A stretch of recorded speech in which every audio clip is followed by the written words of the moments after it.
मराठी में तो सब समझा दिया महाराष्ट्रियन लोगों को। अब हिंदी में थोड़ा सा आपसे बातचीत करेंगे, क्योंकि थोड़े से लोग ऐसे भी जो मराठी भाषा नहीं समझते। पर यह महाराष्ट्र में मराठी भाषा सीख लीजिए, नहीं तो आपका ठिकाना नहीं रहेगा। क्योंकि हिंदी वालों की भाषा तो सभी सीखते हैं, इसलिए हिंदी वाले मराठी नहीं सीखते हैं। लेकिन मराठी भाषा बहुत ऊंची भाषा है, और खासकर कुंडलिनी के बारे में जितना महाराष्ट्र में लिखा गया है, किसी भी भाषा में नहीं। आश्चर्य की बात, क्योंकि संत साधु यहाँ बहुत हो गए। ऐसे तो नानक साहब ने भी लिखा है और कबीरदास जी ने भी लिखा है, लेकिन उनके जीवन में जैसा उन्होंने कुछ लिख दिया, इन्होंने लिख दिया। लेकिन यहाँ तो हर एक साधु संतों ने कुंडलिनी पर लिखा, अनेक लोगों ने, और तरह तरह की चीज़ें लिख रखी है। रामदास स्वामी से लेकर के आगे, और यहाँ पे उससे भी पहले यहाँ पर इतने अवधूत लोग हो गए, मच्छिंद्रनाथ आदि ऐसे पहुँचे हुए लोग हो गए, सब ने बहुत कुछ लिख डाला। और इसकी वजह से इसका ज्ञान मराठी भाषा में बहुत है, इसलिए मराठी आप लोग सीखने की कोशिश करें। हमने भी हिंदी सीखी है और आप लोग भी मराठी सीख सकते हैं। कोशिश करें कि मराठी सीखें। आप लोगों से भी इन लोगों को बहुत कुछ सीखने का है। जैसे कि हिंदी वाले लोगों में बातचीत में मुसलमानों की वजह से शायद असर हो कि बातचीत करने का ढंग बड़ा सुंदर होता है। हालांकि गाली गलौज हिंदी भाषा में है, मराठी में है नहीं गाली गलौज। आपको आश्चर्य का, मराठी वाले जो हैं हिंदी की गाली देते, उनकी अगर जबान चलती, जब उनको गाली देना होता तो हिंदी से गाली देते। उनको मराठी में 2-4 गालियाँ होंगी मेरे ख्याल से, एक तो मूर्ख वूर्ख ऐसे कुछ कहते हैं, पर खास गालियाँ जो लेनी हो तो वो उनको उधर से सीखना पड़ता है। खास करके भैया लोगों से सीखते हैं गालियाँ। लेकिन लड़ाई झगड़ा करने में बड़े होशियार लोग, मतलब ये कि झगड़ा करने का इंतज़ाम जल्दी हो जाता है। और उधर के लोग जो है वो सोचते हैं भाई लड़ाई करेंगे तो अगली बात सोचते रहते हैं कि लड़ाई करेंगे तो फिर आफत मोल लेनी पड़ेगी, तो क्यों करें लड़ाई, हटाओ, अगले दिन देखा जाएगा। इस तरह से आपस में एक आदान प्रदान होना चाहिए। आदान प्रदान ऐसा होना चाहिए कि जो लोग सहयोग में आ गए हैं उन्होंने बहुत पाया। मुझे स्वयं आश्चर्य होता है, एक इंसान से जब मैंने शुरू किया है तो इतने छोटे से समय में बहुत कुछ पाया, और उसको पाने के बाद उन्नति भी बहुत कर, क्योंकि इसका तरीका ऐसा बनाया गया कि पहले सबके अंदर दीप जला दिया। पहले दीप जल गया, फिर वो खुद ही देख लेंगे कि उनमें क्या खराबियां हैं, उनको बताने की जरूरत नहीं। वही देख लेंगे कि उनकी जो कोठरी है उसमें कहाँ कहाँ काजल लगा हुआ, नहीं तो सब दूर उनको अंधेरे में कुछ दिखाई नहीं देता। ये एक छोटा सा तरीका मैंने बना लिया, इसलिए आप लोग पार हो गए। पार हुए बगैर आप समझ नहीं सकते, ये सब कह गए, इसलिए पार करा दिया। पार कराने के बाद जो भी शुद्ध विद्या है वो भी सिखा। अब जो है एक नया पहलू उभर आया है। एक कहना चाहिए कि एक नई मंजिल पे उतरना पड़ेगा, मंजिलें तय करनी पड़ेगी। उसमें से ये मंजिल जो है इसमें तपस्या की जरूरत है। तपस्या में महाराष्ट्र के लोग जबरदस्त, इसमें कोई शक नहीं। वो गिरते हैं जब लड़ाई झगड़े पे आते हैं। मतलब ये है कि 2 महाराष्ट्रियन बैठ के तप नहीं कर सकते, एक बैठा तो अच्छा, अगर 2 बैठ गए उसमें से एक बच जाएगा, दूसरा खत्म। भाईचारा का, और बाकी लोग जो हैं उनमें भाईचारा ज्यादा होगा। बैठेंगे लेकिन गाली गलौच में बैठ जाएंगे, बातचीत में बैठ जाएंगे, ऊपरी बातों में।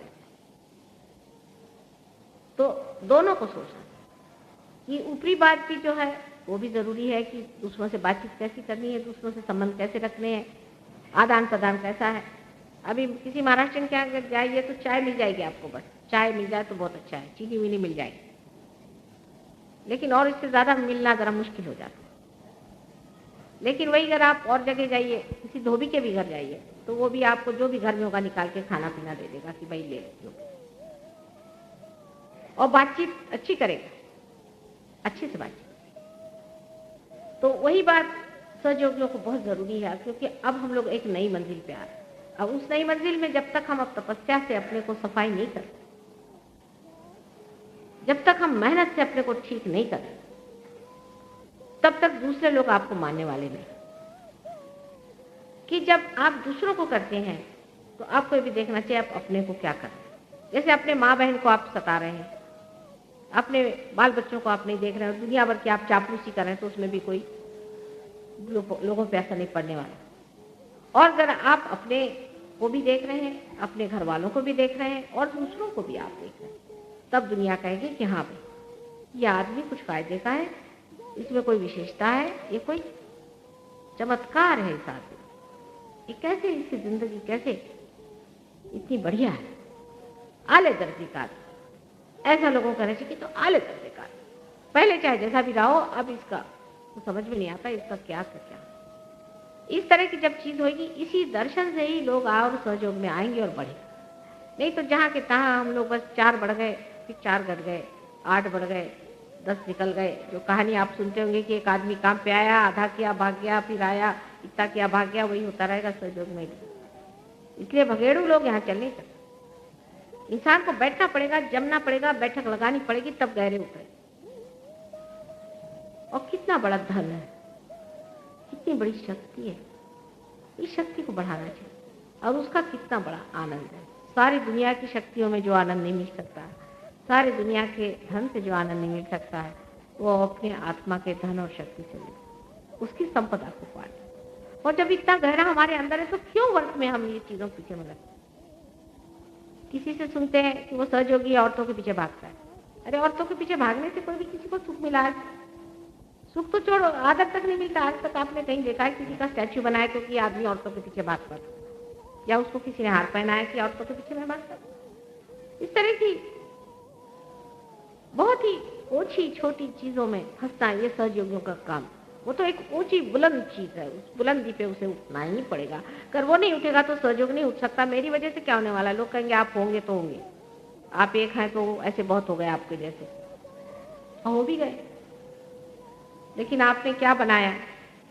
कोई बुलंद चीज बनाई हो तो उसे देख करके हम भी बढ़ेंगे। और इसीलिए बार बार आपसे ही कहते हैं कि अपने को उस बुलंदी पे, छोटी ओछी चीजों में मत रहिए। पैसा कौड़ी ये वो सब चीज बेकार, इससे कुछ मिलने नहीं वाला, इससे कोई आनंद नहीं मिलता। अभी जिस देश से आ रही हूँ, रियाद से, वहाँ इतना पैसा है, इतना सोना है कि आप बाजार में जाइए तो जैसे वो हार बेचते ना आपके यहाँ, और हार वार, वैसे वहाँ पे सोने का सब लटका पड़ा है। और इतना भय है कि चुराता भी नहीं, सब लटका हुआ है सारे। जैसे आपल्याकडे हे असतात ना हार पुऱ्यांचे, तसे माईसच्या माईस, और कोई चुराता नहीं।